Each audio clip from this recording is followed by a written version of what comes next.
खास तौर से मैं मुसलमान हूँ और मुझे इस बात का बिल्कुल गर्व है कि मैं इस देश में अगर रहता हूँ आज, जो चारों तरफ से हमले हमारे ऊपर हो रहे हैं, तो सिर्फ और सिर्फ बाबा साहब अम्बेडकर के बनाए हुए संविधान की वजह से हम आज सुरक्षित यहाँ पर हैं।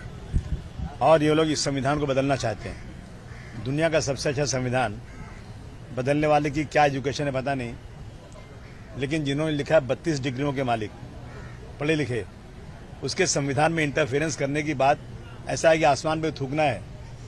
और हम इस संविधान का बहुत सम्मान करते हैं और बाबा साहब के इस 68 महापरिनिर्वाण दिवस पर हम अपनी तरफ से इनको श्रद्धांजलि देने आए और बहुत दिल से दुआएं इनके लिए है कि ऐसा ग्रेट इंसान जिसने समाज के दबे कुचलों की ज़बरदस्त लड़ाई लड़ी, शायद दुनिया में ऐसा कोई इंसान नहीं होगा। आज इनके लिए 2-2, 3-3, 4-4 किलोमीटर की लाइन लगी हुई है सिर्फ श्रद्धांजलि देने के लिए। मैं समझता हूँ बहुत ही ज़बरदस्त किस्म के इंसान थे ये, और हम सब लोगों को गर्व है ऐसे लोगों पर कि ऐसे लोगों के बनाए हुए संविधान में हम लोग रहते हैं। तो आप बोल रहे हैं कि लोग संविधान बदलना चाहते थे, हालांकि जो महायुति या फिर एनडीए वो बोलती है कि ये फेक नैरेटिव था जो विधानसभा में नहीं चला। ये नैरेटिव नहीं था। इनके जो उम्मीदवार थे उन्होंने ऐलान किया था कि अब की बार 400 पार कर दो तो हम संविधान बदल देंगे। ऐलान किया चिल्ला चिल्ला कर, समझा। अब दाल नहीं गली ना तो कह रहे ना कि बस क्या बोलते शर्माई बिल्ली, वो हालत है। इनको ताकत पूरी नहीं मिली, वरना ये संविधान की छेड़छाड़ करना चाहते हैं। आज दलितों का रिजर्वेशन पूरा खत्म हो रहा है। डॉक्टर भीमराव अम्बेडकर साहब ने उनको रिजर्वेशन दिया जो समाज के दबे कुचले लोग हैं, जिनको इंसाफ नहीं मिल रहा है। लेकिन ये सारी फैक्ट्री इंडस्ट्रीज बेच करके इसमें कहाँ रिजर्वेशन बचा है। तो सबको जागना चाहिए। एक बार आज़ादी की लड़ाई लड़ी हम लोगों ने, एक बार इस देश के संविधान को बचाने की भी लड़ाई लड़नी पड़ेगी। और जो लोग इस देश के अंदर समाज के दबे कुचलों के साथ नाइंसाफी कर रहे हैं, उनके खिलाफ भी लड़ाई लड़नी पड़ेगी। सर, महायुति एक तरफ कहती है कि हम संविधान के मार्ग पर चलेंगे, तो क्या अब महाराष्ट्र को एक है तो सेफ है और बटेंगे तो कटेंगे, इस तरह के नारे की जरूरत है? अगरचे संविधान के मुताबिक चल रहे हैं, तो मैं समझता हूँ कि जब जजमेंट आया सुप्रीम कोर्ट का, उसने कहा कि मेजॉरिटी चाहती है कि बाबरी मस्जिद की जगह पर मंदिर बने। मेजॉरिटी चाहती है, संविधान नहीं चाहता।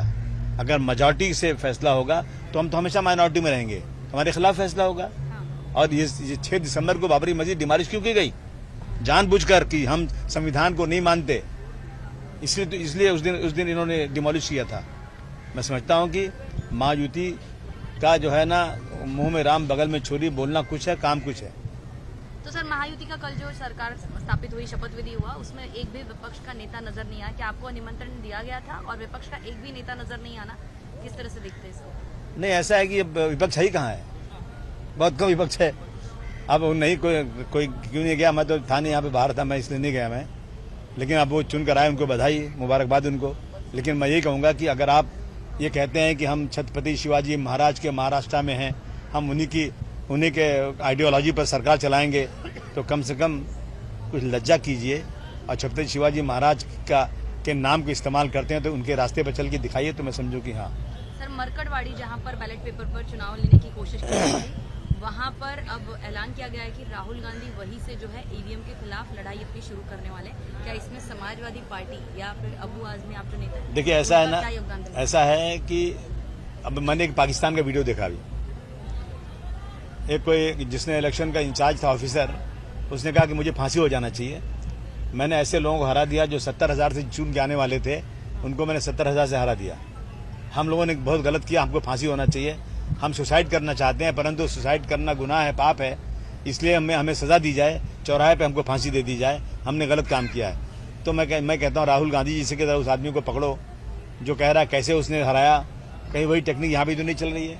और मैं कहूँगा महायुति से कि अगर आप लोग सचमुच चुन कर आए हैं, इसमें कहीं भी ईवीएम का कुछ लेना देना नहीं है, तो एक बार आप कह दीजिए जोर से कि हाँ ईवीएम खतरा हटा दो, हम फिर उतने वोट से चुन कराएंगे, तब मैं समझूं कि हाँ आप सच्चे इंसान हैं। सर, संभल का मुद्दा देखिए बहुत है, यहाँ पे भी देखा जाएगा, कल भी बुलडोजर है वो लेके गए थे, संभल का नहीं, देखिए ये बहुत गलत हो रहा है।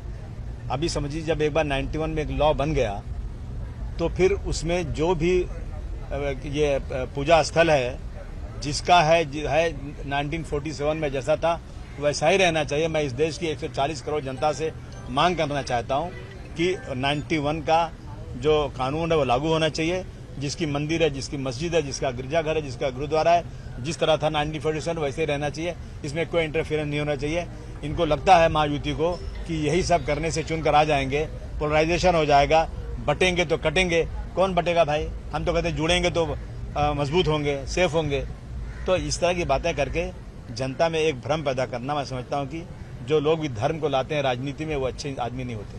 कहा पे तो अदानी का मुद्दा डाइवर्ट करने के लिए तो या ये किया जा रहा है? नहीं भाई, अदानी का मुद्दा है तो बहुत बड़ा है, लेकिन इस तरह से अगर किसी चीज को अवॉइड करने के लिए ऐसा किया जा रहा है, मैं समझा कि बहुत ही निचले दर्जे की राजनीति है।